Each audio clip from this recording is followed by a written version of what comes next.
بسم اللہ الرحمن الرحیم۔ السلام علیکم، میں ہوں محمد فہیم۔ چیئرمین پیپلز پارٹی تقریباً ایک ہفتے کا دورہ مکمل کر کے واپس چلے گئے۔ بلاول بھٹو زرداری نے اس ایک ہفتے کے دورے میں 4 ورکر کنونشن کیے اور 2 انہوں نے جلسے کیے۔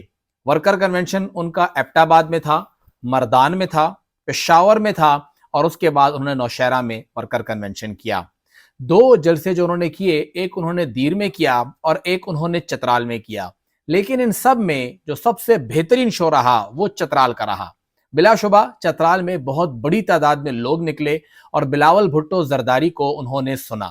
بلاول بھٹو زرداری پشاور خیبر پختونخوا کے دورے پر جب آئے تو انہیں 2 بڑے سرپرائزز ملے۔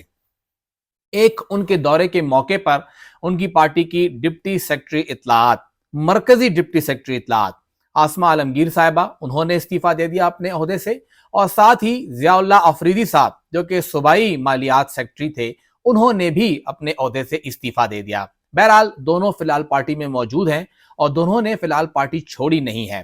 ساتھ ہی اگر دیکھا جائے تو اس وقت خیبر پختونخوا میں پیپلز پارٹی مختلف دھڑوں میں تقسیم ہو چکی ہے۔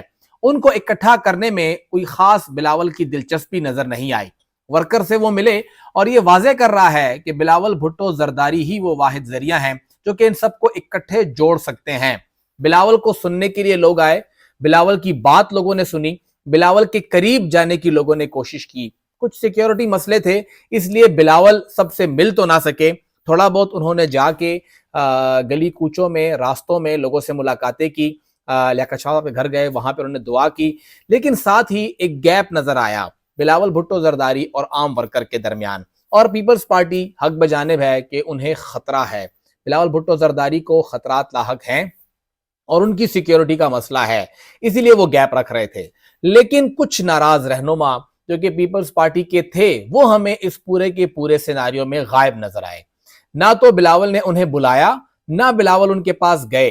گو کہ بتایا یہ جا رہا تھا کہ جو سابق صدور، سابق وزراء پیپلز پارٹی کے رہے ہیں یا سابق عہدیداران رہے ہیں یا ان کے نظریاتی رہنما ہیں، ان کو بلاول راضی کرنے کے لیے ضرور جائیں گے، لیکن ایسا کچھ عملی طور پہ نظر نہیں آیا۔ بلاول بھٹو زرداری آئے، انہوں نے ان تقاریب میں حصہ لیا، تقریریں کی اور اس کے بعد واپس چلے گئے۔ بلاول کا یہ مقصد یہاں آنے کا تھا کیا؟ پہلی چیز جو نظر آ رہا ہے وہ یہ تھا کہ بلاول کو ایک پلیٹ فارم چاہیے تھا جہاں پر وہ اپنے دل کی بھڑاس نکال سکیں، جہاں پہ وہ میاں نواز شریف صاحب پہ، مولانا فضل الرحمان صاحب پہ اور حتیٰ کہ اپنے والد پہ تنقید کر سکیں۔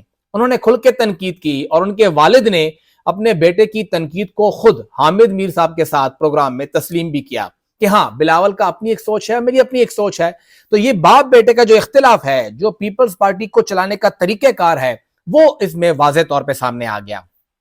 جب سینٹ میں سنجرانی صاحب کو ہٹانے کے حوالے سے پوری پولنگ ہوئی تھی اور اس پولنگ میں جب پیپلز پارٹی کے ووٹ سرک کے چلے گئے تھے تو اس وقت بھی ہم نے بلاول کا غصہ دیکھا تھا، لیکن کنٹرول ان کے والد صاحب کے پاس تھا۔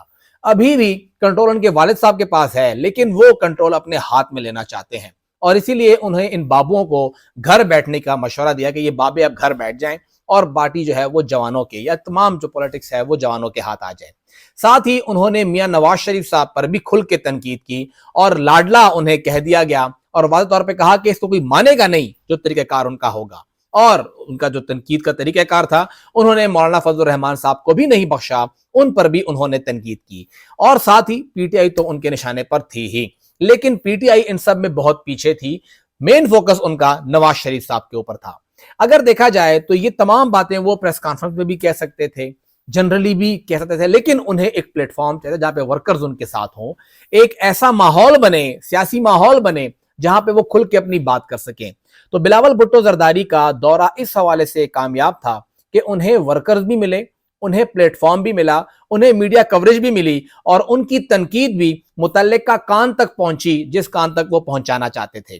اس کا اثر کتنا ہوگا، اس کا ریئیکشن کتنا آئے گا، وہ تو وقت ہی بتائے گا، لیکن اس وقت دیکھا جائے تو پیپلز پارٹی خیبر پختونخوا کو فوکس نہیں کر رہی ہے، وہ صرف یہ فوکس کر رہی ہے کہ کیسے وہ سندھ کو بچا لے،